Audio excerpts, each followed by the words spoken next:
അടുത്ത 10 ചോദ്യങ്ങളാണ് നമ്മൾ ഡിസ്കസ് ചെയ്യുന്നത്. അപ്പോൾ എല്ലാ ക്ലാസ്സിലും പറയുന്ന പോലെ ക്വസ്റ്റ്യൻസ് നോക്കുക, സ്വന്തമായിട്ട് ചെയ്യുക.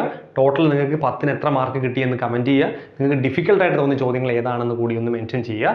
പുതുതായിട്ട് നിങ്ങൾക്ക് കിട്ടിയ, അതായത് നിങ്ങൾക്ക് നേരത്തെ അറിയാൻ പാടില്ലാത്ത ചോദ്യങ്ങൾ, ഇപ്പോൾ നിങ്ങൾ ഓക്കെ ആയിട്ടുള്ള ചോദ്യങ്ങൾ, അങ്ങനെ നിങ്ങൾക്ക് എന്ത് തോന്നുന്നു, നിങ്ങൾക്ക് ക്വസ്റ്റ്യൻസിനെ പറ്റിയൊക്കെ എന്ത് തോന്നുന്നു, അതൊക്കെ നിങ്ങളൊന്ന് കമൻറ്റ് ചെയ്തേക്കാം. എനിവേ നമുക്ക് ക്വസ്റ്റ്യൻസിലേക്ക് വരാം. ആദ്യ ചോദ്യം എന്താണ്? 100 × 83 × 39നെ 9 കൊണ്ട് ഹരിച്ചാലുള്ള ശിഷ്ടം എന്ത് എന്നാണ് ചോദ്യം. ക്വസ്റ്റ്യൻ നോക്കിയേ. 100 × 83 × 39നെ എന്താണ് 9 കൊണ്ട് ഹരിച്ചാലുള്ള ശിഷ്ടം എന്ത് എന്നുള്ളതാണ് ചോദ്യം.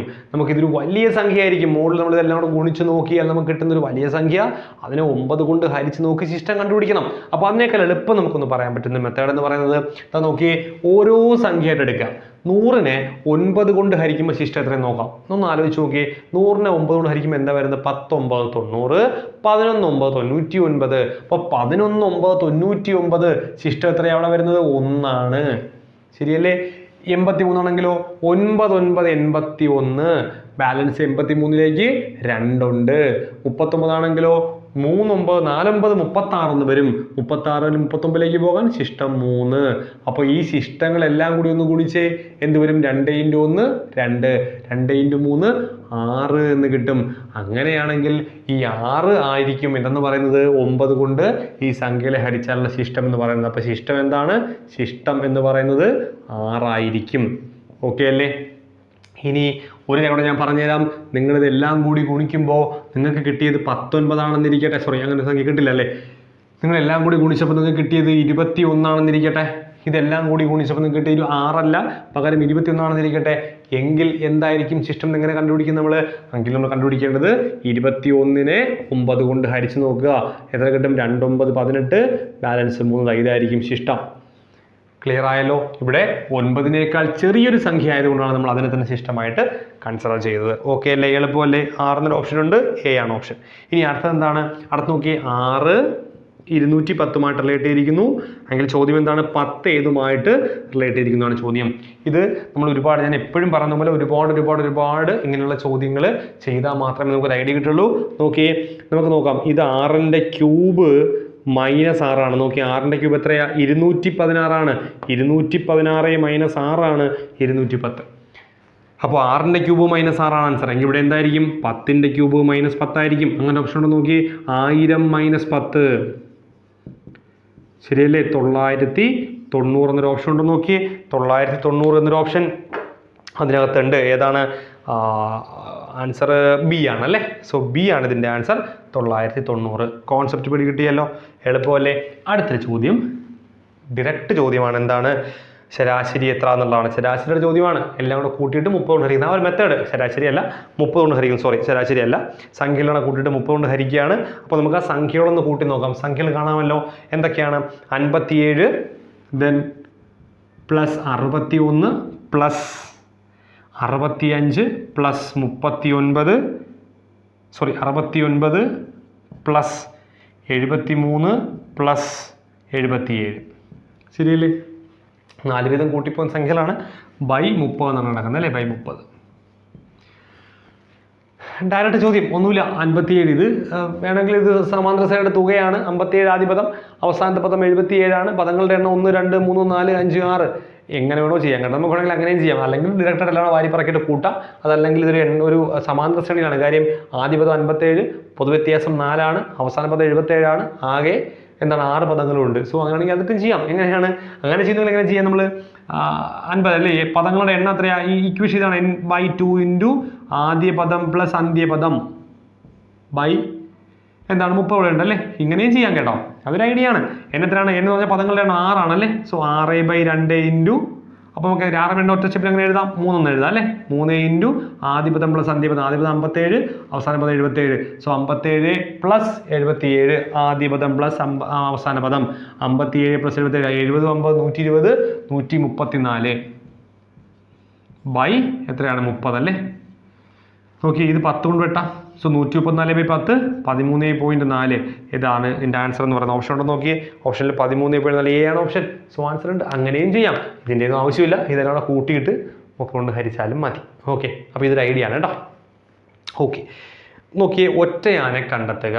എന്നിട്ട് 4 ഓപ്ഷൻ കൊടുത്തിട്ട് എന്താണ് 179, 157, ദെൻ പിന്നെന്താണ് 113, 164.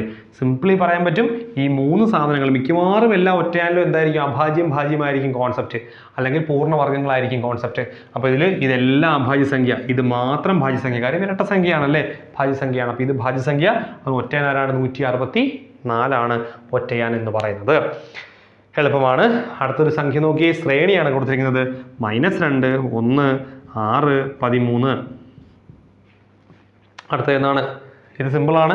-2നോടൊപ്പം 3 കൂട്ടുമ്പോൾ 1 കിട്ടും, 1നോടൊപ്പം 5 കൂട്ടുമ്പോൾ 6 കിട്ടും, 6നോടൊപ്പം 7 കൂട്ടുമ്പോൾ 13 കിട്ടും. 3, 5, 7. അപ്പോൾ അടുത്ത കൂട്ടേണ്ടത് 9 ആണ്.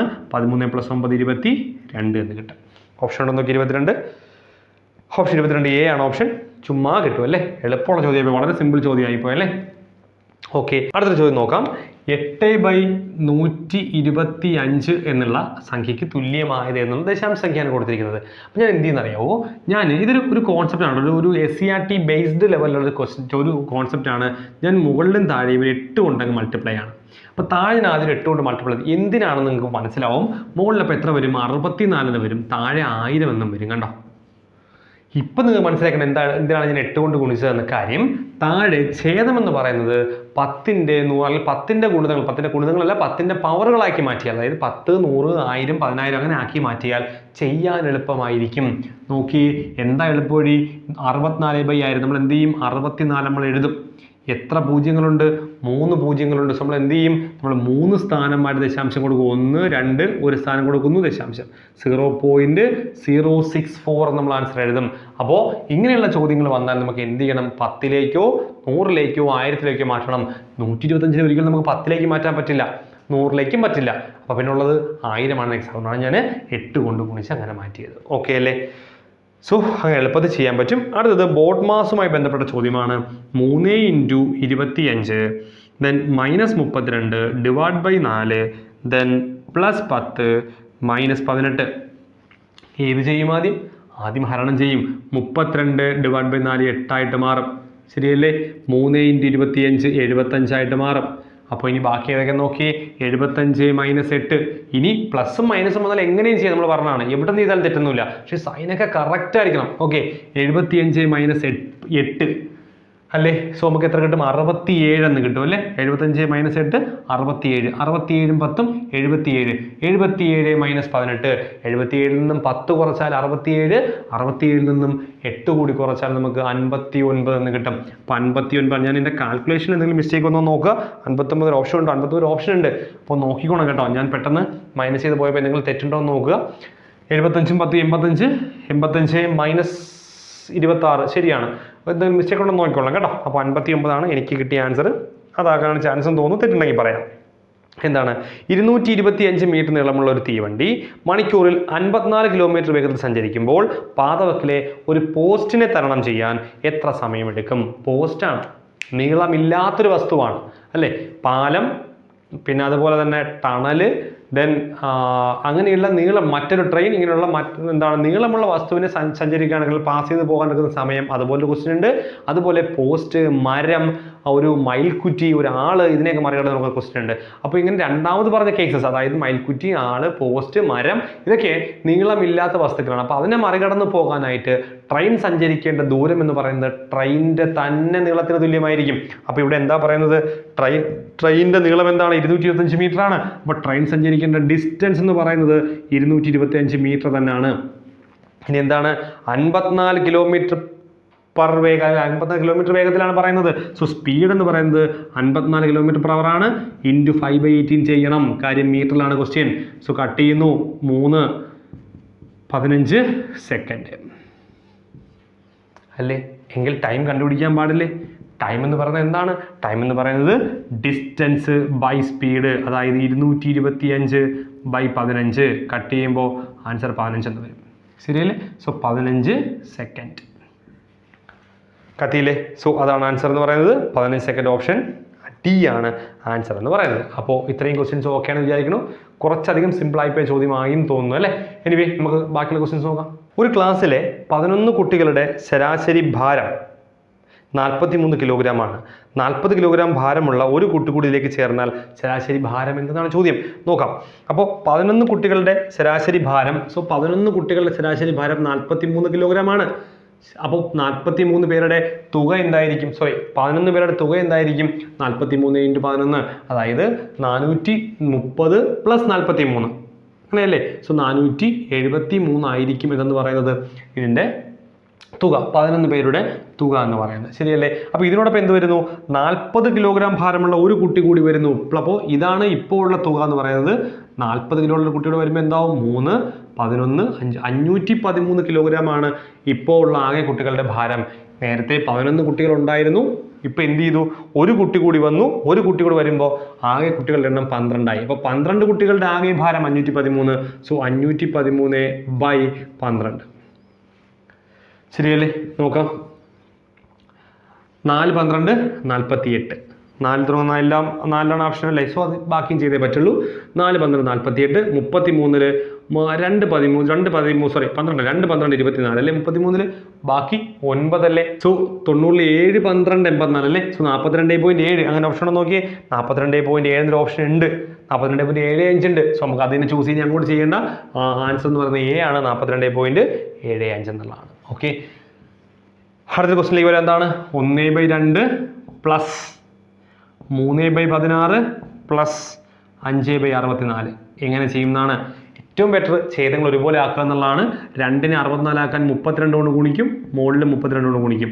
16നെ 4 കൊണ്ട് ഗുണിക്കും, 4 കൊണ്ട് ഗുണിക്കും. അപ്പോൾ എന്തായാലും ഇവിടെ 32/64, then ഇവിടെ 12/64, then ഇവിടെ 5/64 കൂട്ടുമ്പോൾ 64 അപ്പോൾ കാര്യം ഡിനോമിനേറ്റർ ഛേദങ്ങളെല്ലാം ഒരുപോലെ ആയി. ഇനി ഒന്നും പേടിക്കാനില്ല. 32, 12, 44, 44, 5, 49/64 ഓപ്ഷൻ ഉണ്ടോ നോക്കിയേ. 49/64 ബി ആണ് ഓപ്ഷൻ. അതാണ് ആൻസർ. അപ്പോൾ ഇന്നത്തെ 10 ചോദ്യങ്ങളിൽ എനിക്ക് തോന്നുന്നു കുറച്ച് ഈസി ആയിട്ടുള്ള ചോദ്യമായി. നമ്മൾ കഴിഞ്ഞ ദിവസം ചെയ്ത ക്വസ്റ്റ്യൻ പേപ്പറിൻ്റെ ബാക്കിയായിരുന്നു ക്വസ്റ്റ്യൻ പേപ്പർ. അതുകൊണ്ട് തന്നെ ബാക്കി ക്വസ്റ്റ്യൻസ് ആയിരുന്നു. അതുകൊണ്ട് തന്നെ കുറച്ച് മെൻ്റബിലിറ്റി ചോദ്യങ്ങളായിരുന്നു. അതുകൊണ്ട് കുറച്ച് സിമ്പിൾ ആയിപ്പോയി തോന്നുന്നുണ്ട്. എനിവേ, നിങ്ങൾക്ക് എത്ര മാർക്ക് കിട്ടിയെന്ന് കമൻറ്റ് ചെയ്യുക. മറ്റൊരു വീഡിയോ ആയിട്ട് നമുക്ക് അടുത്ത ദിവസം വീണ്ടും കാണാം.